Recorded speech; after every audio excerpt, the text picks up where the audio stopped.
you, Dr. Peckwood. I know there are a lot of things that we want to cover, and we just have to be able to give all of our speakers a little bit of time. And our next speaker is Dr. Cheryl Kitt.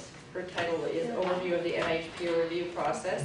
And I asked her if Kitt was short for something, and she said, no, it's actually long for Kitt, K-I-T. So, Cheryl Kitt.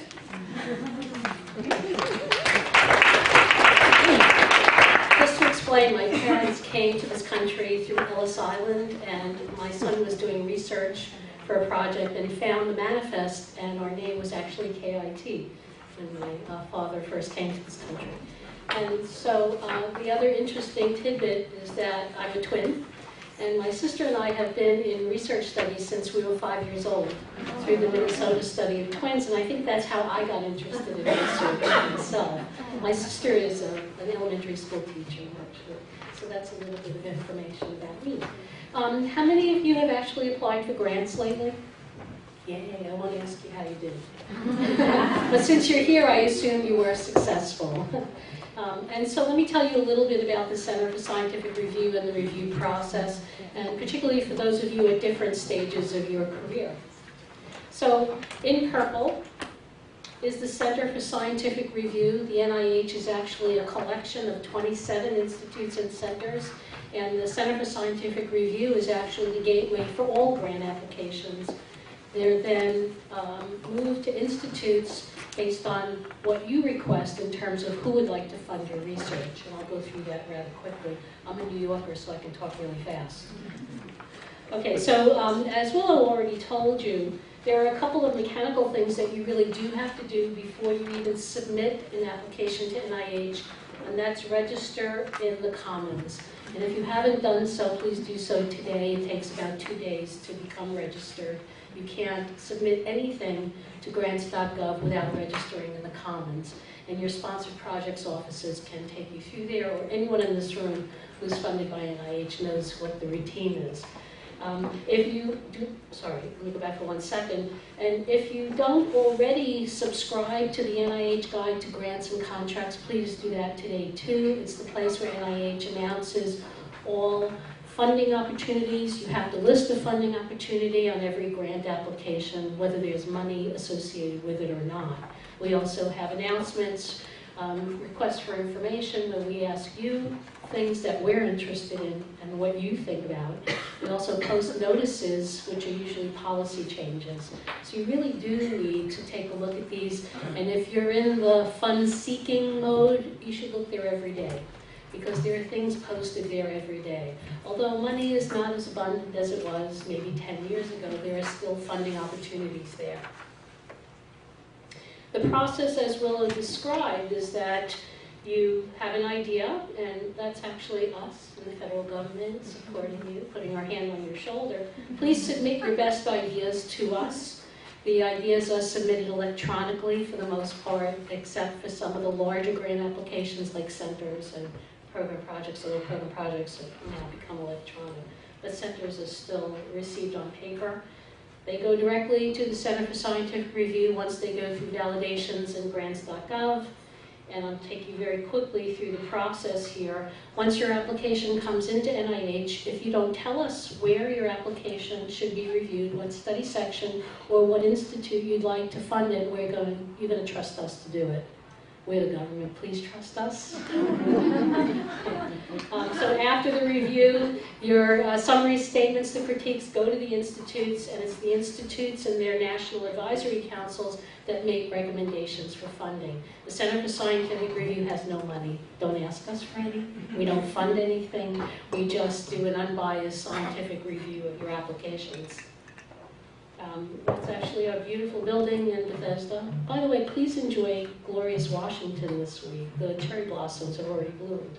So we receive all the applications. We refer them, as I said, to the institutes and review groups. They review for scientific merits. Now, the institutes can also do scientific reviews, mainly for training, the Ks and the Ts, and some of the fellowships, and program projects and centers, but CSR will do them as well if asked.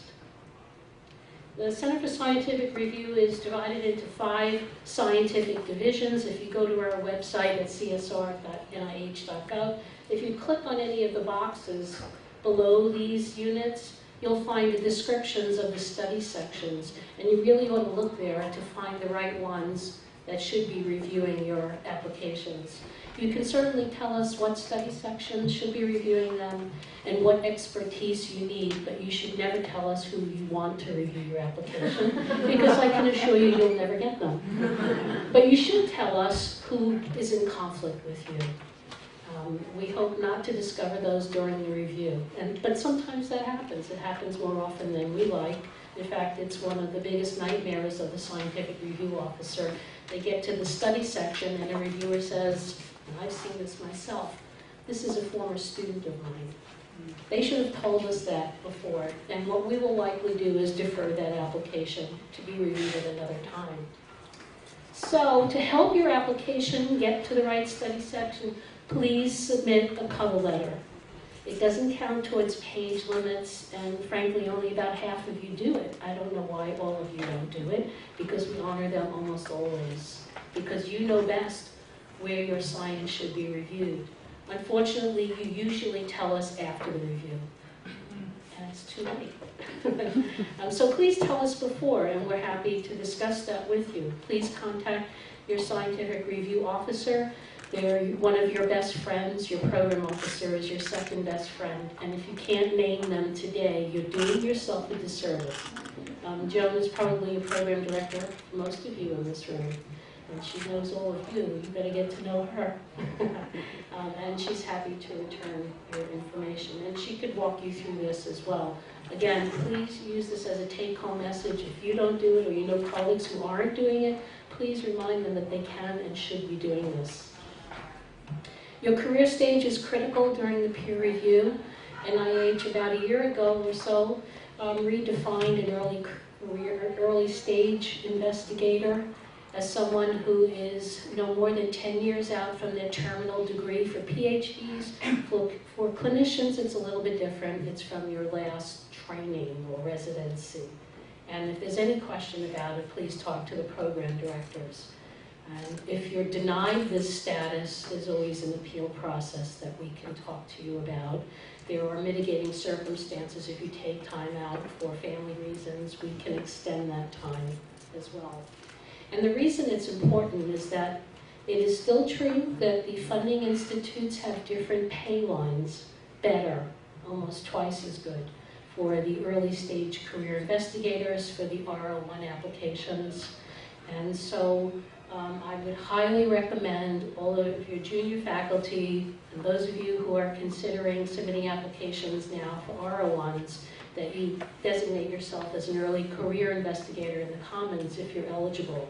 NIH does do a validation, and if you're valid, then your application will get a little star next to it during review, and we'll review all of those applications together so that you're not competing against established investigators. There's leniency on numbers of publications and in preliminary studies as an early stage investigator. So it's very important that you do that.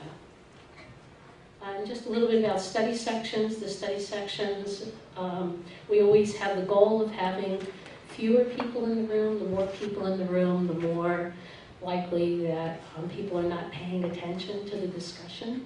The reason we have a lot of members on study sections is because we get a lot of applications. As an individual study section can review between 60 and 100 applications, and we have to assign 3 reviewers per application. So it's just simple math. If there are a lot of applications, there are going to be a lot of reviewers in the room. And if asked, please say yes to serve. We really do need you.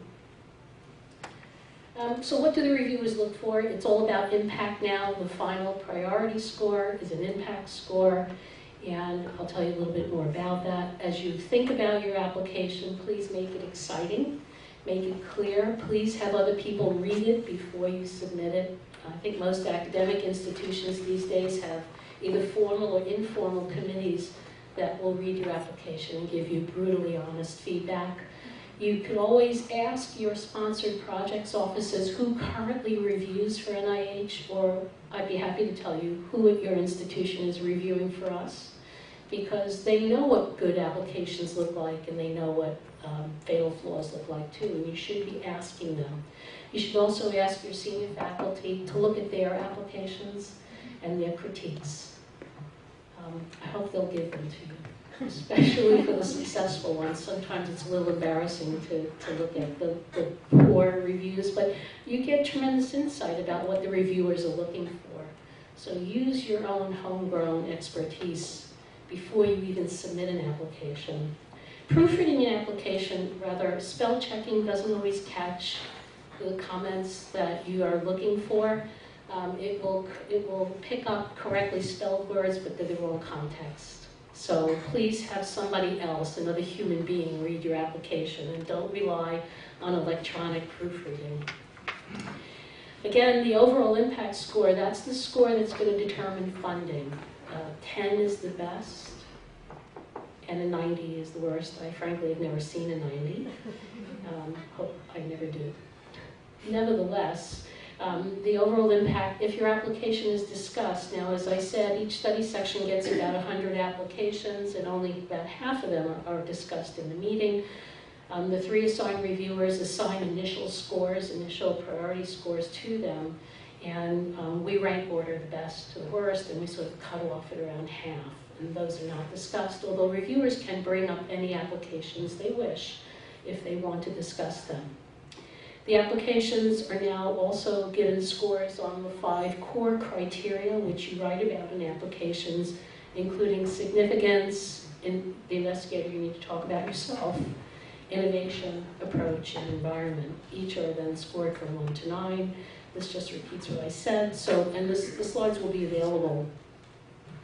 It's all about impact. Please write about it everywhere you can in your application, not just in the introduction. You can always write about it in the specific aims, and make sure you're telling the beginning, the middle, and end of your story, that the reviewer is left with understanding what impact will mean.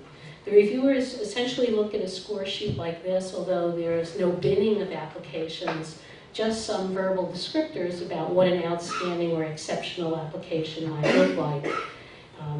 Exceptional with essentially no weaknesses. I've never seen the perfect application myself, but well, maybe some of you have them. I haven't seen them. So this is what reviewers are looking at. For fellowship reviews, there are a little bit different requirements for overall impact. Will the fellowship enhance the candidate's potential for and commitment to a productive, independent scientific career? So as a fellowship writer, an application writer, answer that question. My research will enhance my potential. Or your mentor also has to address this issue. And in purple are the other requirements for fellowships. For career awards, it's a little bit different. Again, the reviewers have to assess the likelihood of the candidate to maintain a strong research program.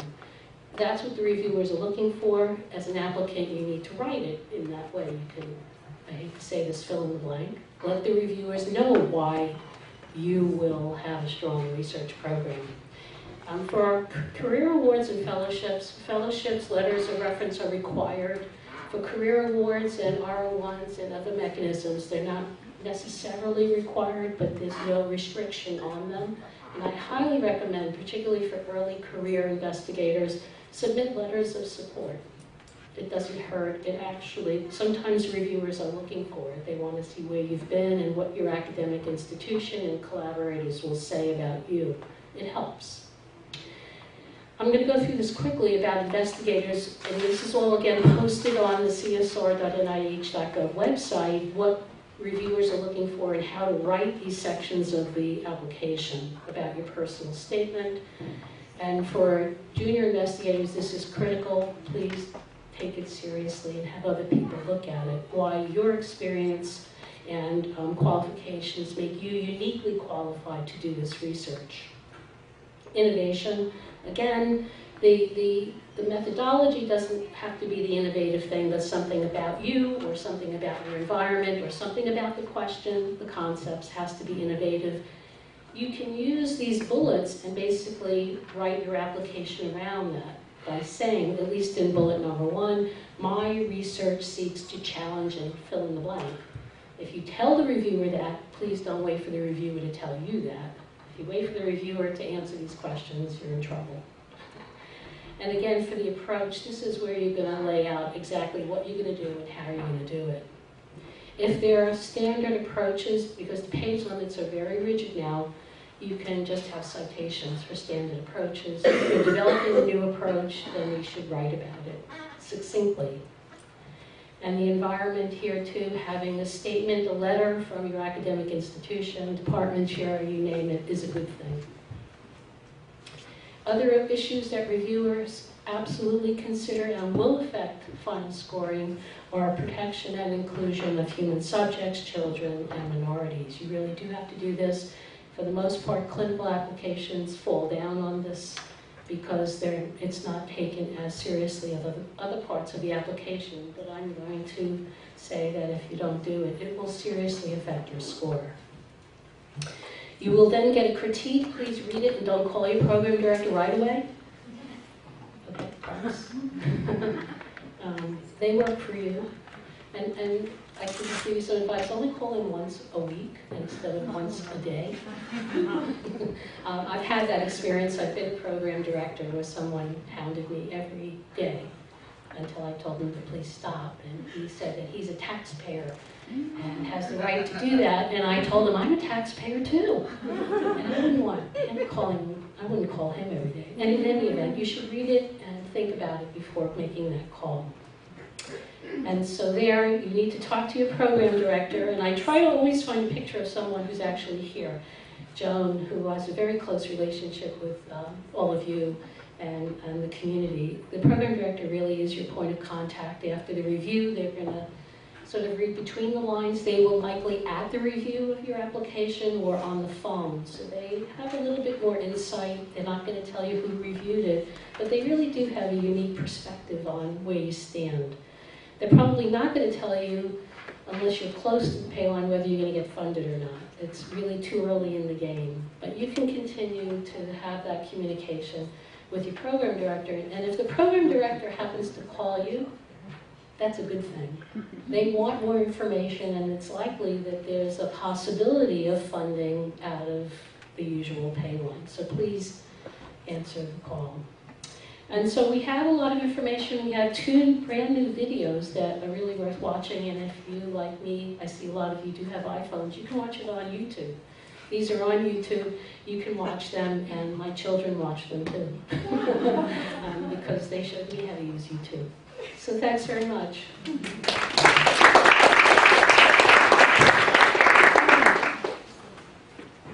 Thank you, Dr. Kidd. I didn't get to talk to our next speaker beforehand, so I hope I don't embarrass him. Our next speaker is Wally Schaefer, and the title of his talk is Sex, Ethnicity, and the NIH Research Awards. His title is Senior Scientific Advisor for Extramural Research. And Wally, you have to tell us if you were born Wally, Walter, Walton. Tell us about the Wally.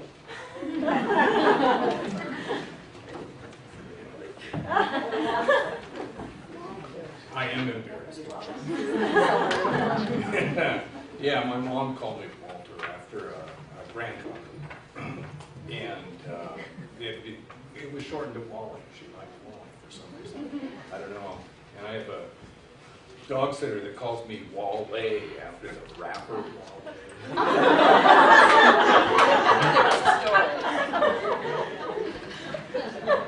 What can I say? It would take me a long time to run out of rap.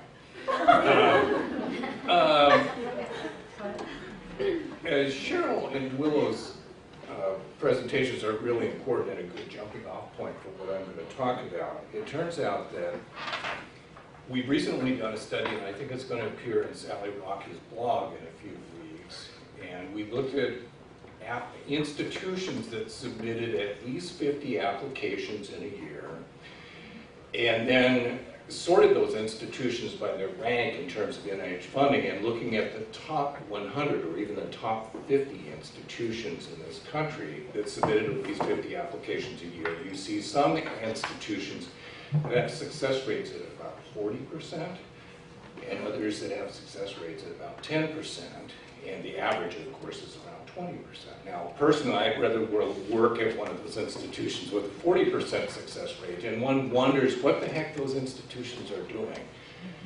And, you know, I've called a few of them to see what's going on at those institutions, and many of them have procedures in place for all of their grant applicants that they have to be submitted a month in advance to the chair of the department, and then the chair of the department sends them to other faculty members. They get reviewed very comprehensively by people that sit on Cheryl's study sections, and so they get that feedback immediately. They can spiff up their applications, and then they go to an editor, and then all of the, you know, they're proofread and sent in, and you know, Cheryl talked about the absence of bias at CSR, and well, we're all biased in different ways, you know, and I think there probably is a Matthew effect that operates in those kinds of environments. If you're from an institution that has a good track record, it probably means a lot to those reviewers. So anyhow, that's not what I'm here to talk about, but it's just well, it's a bonus. Okay, so what I am going to talk about is workforce diversity and why it's important to the NIH. And the NIH has been concerned about workforce diversity for 40 years. The Minority Access to Research Career, the Minority Biomedical Research Support Program, and the research centers in minority institutions were set up more than 40 years ago. And part of this is related to the statements that you see there that now appear in every diversity-related announcement, and maybe eventually in every announcement that the NIH makes. That the NIH has a unique and compelling need to promote diversity for the reasons that are indicated there. And, you know, in terms of balancing and broadening the perspectives and setting research priorities, we've done some concept mapping and grant applications that were actually funded, and we find out that different races work on different problems that tend to be related to their own interests. Women are more likely to work in women's health issues, pediatric issues, those kinds of things. People, you know, in order to make sure that you're covering all the needs of the nation, you really have to have a diverse workforce, and I think more and more people at the NIH are convinced that this is the case. So what I wanted to talk about is how we're doing. So you probably have all seen this kind of stuff. If you look at our research training programs now, they're about half women, or even a higher proportion of the total slots for women now. And they're not shown on the slides, but NIH Career Awards are shown in this green here. And then the types of grants that we're all interested in here, the research project grants, which includes oral ones that have been mentioned several times, are pretty close to 30% women. And this is a fairly strong positive slope here. And, you know, so things are improving. The success rate for women on new grant applications type 1s is almost identical to what it is for men. On type 2 applications, women score a little bit lower than men do for reasons that are not clear. That doesn't mean that women are dropping out. If you look at the persistence within the pool of all funded research grants and look at age-related dropout rates, it's almost exactly the same as it is for men. So things are going reasonably well for women, but if you start looking at racial and ethnic minorities, you can see that things are not so good. And we started doing a bunch of studies related to that. Thank you. So it's worth noting here that about 12.5% of the total population identify themselves as Hispanic, and about 10.2% of the population identify themselves as Black or African American. But by the time you get to medical school faculty, both of those numbers are way down. And then when you look at those funded on research project grants at the NIH, things are not so good. So about 1% of the principal investigators on our research project grants, even after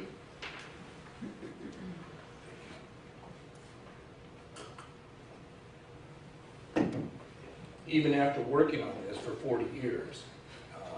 You know, it's a problem.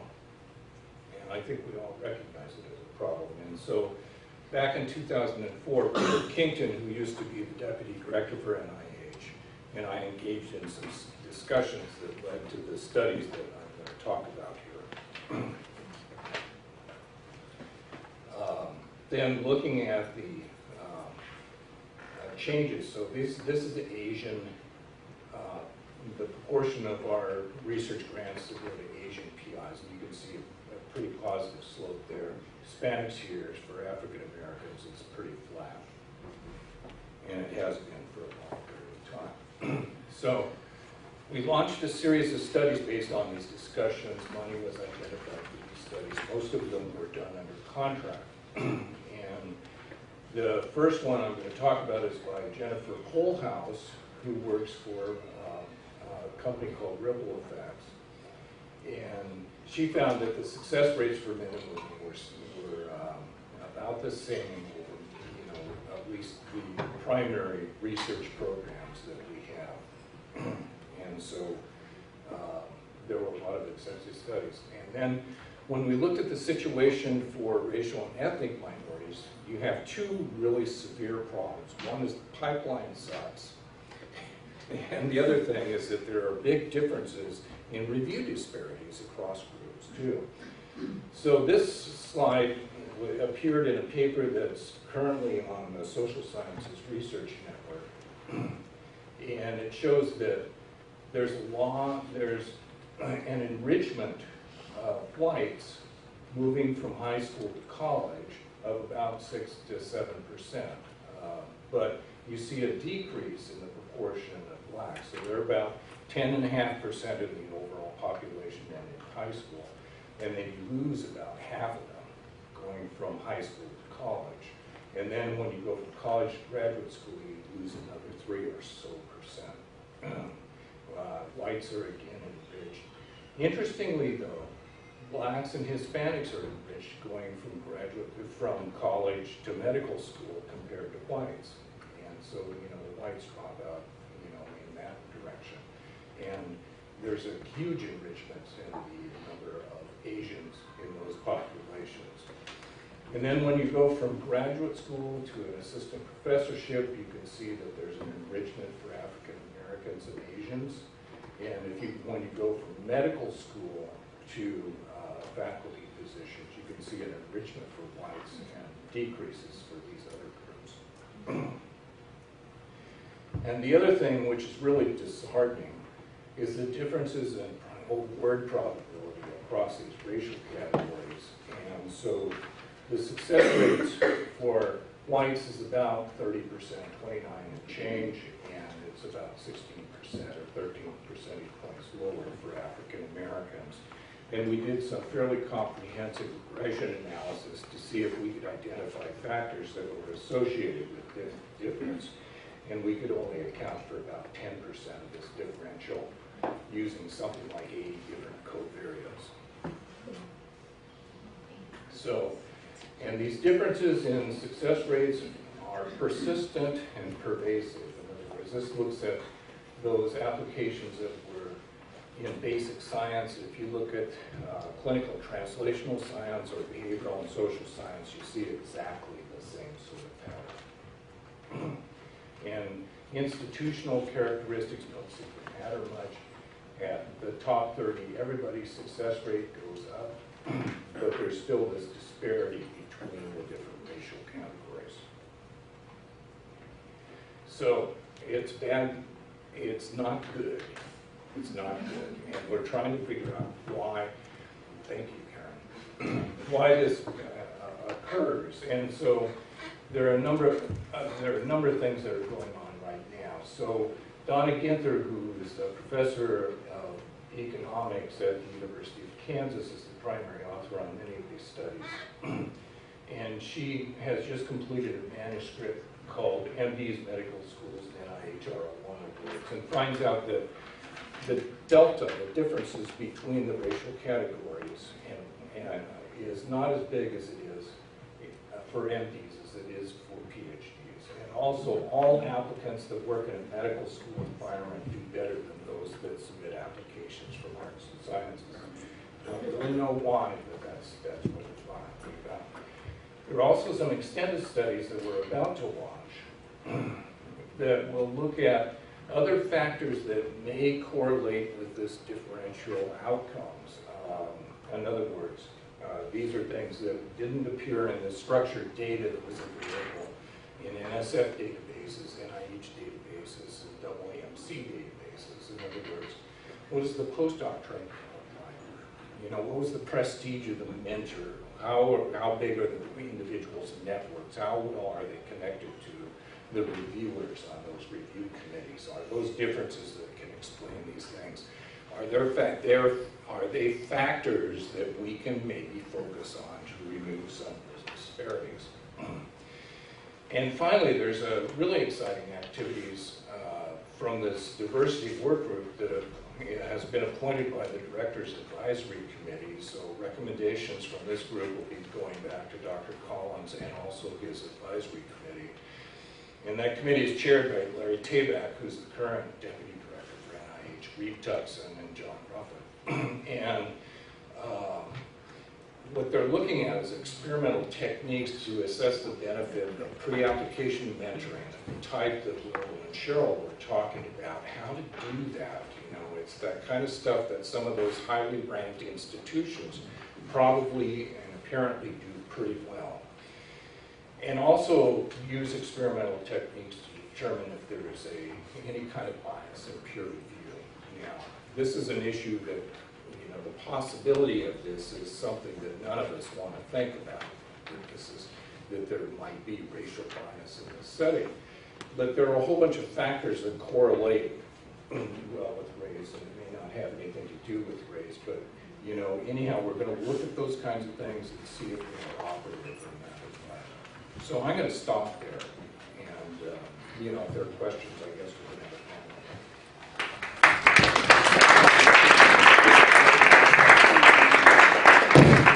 a Thank you, Wally. So if I could ask the speakers to come up front.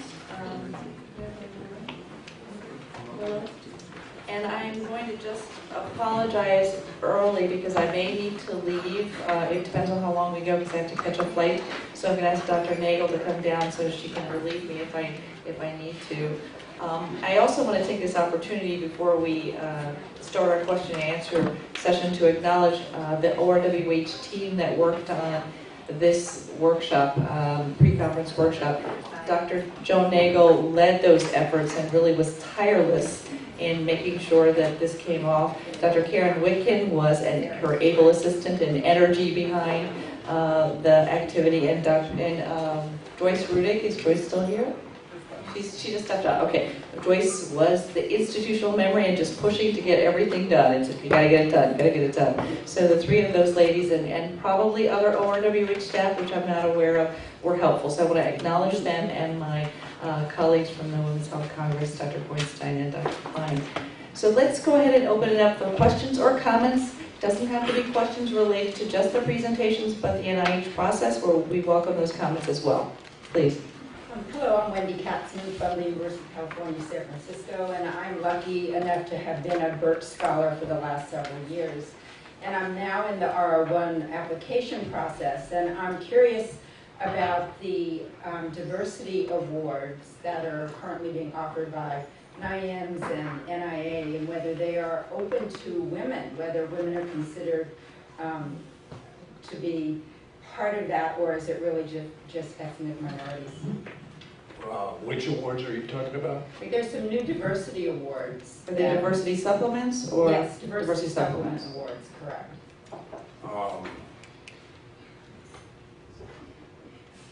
So, if you're talking about diversity supplements, I think there are three groups that are eligible for those kinds of awards. But you have to work with a principal investigator in order to get a support under one of those diversity supplements. Racial and ethnic minorities, people from disadvantaged backgrounds, and people with disabilities. So they fall in one of those categories or have somebody that falls in one of those categories, you're eligible. You should know that there is a reentry supplement too, and I think that Janine is a much better source of information about that than I am. Well, we actually just reissued the reentry supplement. Thank you, Wally, and ORWH has and others with our IC colleagues. I think for the first time we have every single IC committed to supporting reentry awards, and that's for people that have left research, and we extended that to the postdoc level. Karen Witkin and Joan also worked on that. So that's different than what you were asking. So I Well, think what about for re-entry? Is that something, re-entry into research Yes. after years of clinical practice? yes, that's exactly what the reentry award is about. So you can get that information on our website, or we can send it to you. If you give your name to Dr. Witkin right there, we can get that information to you. Thank you very much. Great. Any other comments or questions for our NIH speakers? One over here. I'll repeat it since you're kind of far from the microphone, if I can hear you. Well, it's a simple question. You did mention there is advantage in different pay lines for early and new investigators for R01. What about R21? Do we get any advantage to that? So the question relates to early stage investigators and new investigators for R21s to Dr. Kitt. My advice, and I will boldly say this, if you're a junior investigator and eligible, do not apply for an R21. There is no advantage. You're competing with everyone else who may have much more experience, track record than you. Even though the R21 doesn't require preliminary data, the reviewers are looking at track record, and there is no funding advantage. In fact, they also compete with R01s in the funding by institutes. So, I think I made my message clear. If you are eligible, apply for an R01. Other thoughts and questions? What about the concept of a multi-PI? Is that looked down upon, or? So if you're Can you repeat the eligible, question? yeah, Sure. the question was about multi-PI applications. So if you're eligible under the early career program, in order to take advantage of it, every one of your PIs also has to be in the same eligibility status. If you're on Senior Investigators Multi-PI Award and it's funded, you lose your eligibility. Correct. But having lost that eligibility, is that a good thing then to be a multi-PI? I've heard both ways. Sure, if you've already lost your eligibility, it's certainly something to consider. At some point, you might consider your own independent award. If you have a secure academic position, then you're okay. Often clinicians do participate in multi-collaborative projects, and that's a good thing because you can spread your support over a variety of projects. If you're an expert in whatever it is, many research groups want to have you on their projects, center grants or programs. That's okay, except, are there any deans in the room? When you come up for tenure, they're looking for independence, and being a member of a team is not always looked at in a positive way. So if there's some way for you to start developing your own research program, that would really benefit your success for tenure. I'm going to take slight issue with what Cheryl said. I agree with the R21 that that's probably not necessary for an early stage investigator, but we have another developmental grant mechanism that we use a lot at NIMH, the R34, and it's a developmental mechanism. If you want to study a population and you think at the end of the 3 years you would have some idea of what an intervention with this group might be, it's a very good thing because it gives you a chance to develop data, to develop an outline and the beginning of an intervention, and it sets you up very well to then come in and apply for a credible R01. You don't technically, we don't as an institute get kudos for funding R34s for an early stage investigator. That only accrues to the R01. But I think it's a very good mechanism to give you a little more seasoning so that you can write a really good R01. Dr. Wickton, you had your hand up a few minutes ago. Yes, because women's health is by nature interdisciplinary, I was hoping that perhaps you could give a little bit of advice about writing an interdisciplinary grant application and if anything is different, and if there's anything different in the review process for interdisciplinary grants. Is this the one you're in the sandbox together? So the question is related to interdisciplinary research applications and approaches. Willow, Wally, and I can answer the review. I'll for do the the review part. Okay. So for interdisciplinary applications, we generally review those in special emphasis panels. They're panels of study section members that we put together to really focus on the components of that application and similar ones. They often don't fit into the standing committees, and so we do bring in expertise to review them. Many of you have reviewed for us as well. As far as assembling the application, those are the team, those are the sandbox kinds of things. Everybody's role has to be identified, but if you're a junior investigator, you really have to take the leadership role in this and explain very clearly what everyone else's role is. Again, you can have co-investigators and still gain the early stage investigator advantage. It's when it becomes a multi-PI application, that's when the rules change. You know, I'm in AIDS, so from the very beginning, we've had really interdisciplinary research where we have immunologists, infectious disease docs, behavioral scientists, measurement people, ethnographers, all on the same grant, working to develop the same study. And we've been very fortunate that our review groups are also prepared to review this kind of diversity. Well, since I'm at the podium, I'll take the liberty of asking a question. This one is especially for Dr. Schaefer. What is it about the medical school environment that's causing underrepresented minorities to thrive?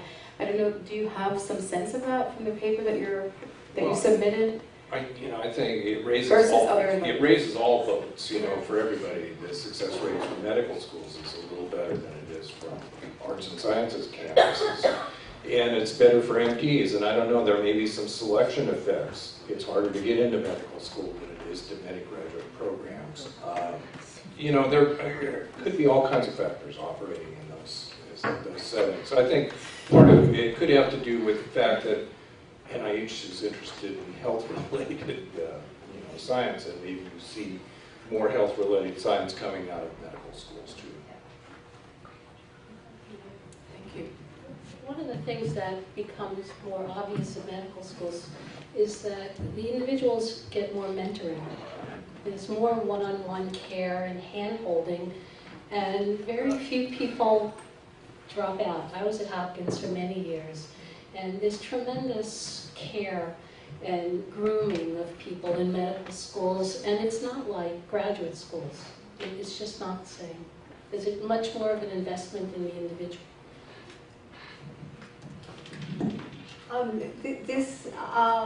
When Cheryl started talking about the review, it made me think of something I had wanted to say, and that is, I think it's very important to have your application read by other people, especially somebody who's outside of your discipline. But try and keep it in the department or in your university. We've had really eager beaver new investigators send their application all over the country trying to get as much technical advice as they could. And every time they ask somebody, that means that that's a credible person who would now be in conflict and can't review your application. So leave some qualified people out there. Good point. You can assume that anyone from your university is going to be recused from the review of your application anyway, so please ask them to take a look at it. Dr. Regensteiner? Quick question. Very disturbing what the data you showed, Dr. Schaefer. So are people looking, though, that, I just can't believe there would be deliberate bias, but still the factors that encourage the pipeline, the younger age, I think we have to really dig in to figure out what these factors are. Yeah, the pipeline is a serious issue, and I think there will be recommendations from this ACD committee that I mentioned, going back to Dr. Collins, and it wouldn't surprise me if there are some interventions that are discussed sometime this summer. I would say for those of you who are still thinking about it, I'm hoping you are, please write to Wally. NIH is very open to your suggestions. Or you can send them to me. Because clearly at review we're very concerned about this. We're not quite sure what to do about it. You know, we were all asked sort of informally, would we take a test for unconscious bias? And some of us did it and some of us didn't, and it's quite shocking as an individual how you rate on some of these things. But even though you may show these things, what do you do about it? How do you even know that you're doing it? It's one of those very odd kinds of things, and that's why a group of very smart people are going to be taking a look at this. Social scientists have been very interested in this for other reasons, but here I sit at the Center for Scientific Review, which determines the future of all of these individuals, and we're not quite sure what to do about it, but please think about it, and seriously, let me and Wally know what your thoughts are, because we really do want to try to pursue some of these ideas. And I do have a suggestion for you. I didn't see where you had the transgender category, and we want to be sure that we have enough transgenders represented as PIs as well, because those topics are important. I agree. So it's all self-identification, as PIs and reviewers have an opportunity to identify what groups they, both in gender and in ethnicity and race. There's a large percentage that don't identify themselves as anything. They're the unknowns, actually, other. And so not everyone identifies, and then the ones that do, it's based on their own self-identification. And part of the study was also that there are groups who never identify themselves. And they tend to be more of the underrepresented minorities who don't want to identify. Great. I'm happy to receive your letter. Send me email, I'm happy to look at it. Carrie, you have a word burning W. I have one very quick question. Wally, do you have any sense if this is an NIH thing or if this is grants in general from all sources?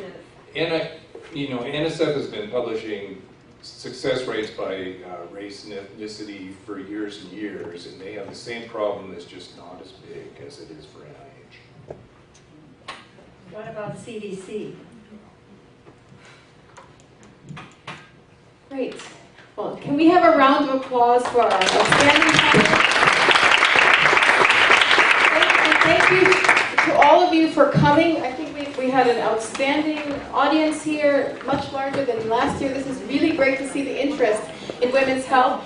Just wanted to let everyone know we do have a program director from NINR, Dr. Xenia Tino. There's a slide that's coming up right now. You can switch to the next slide.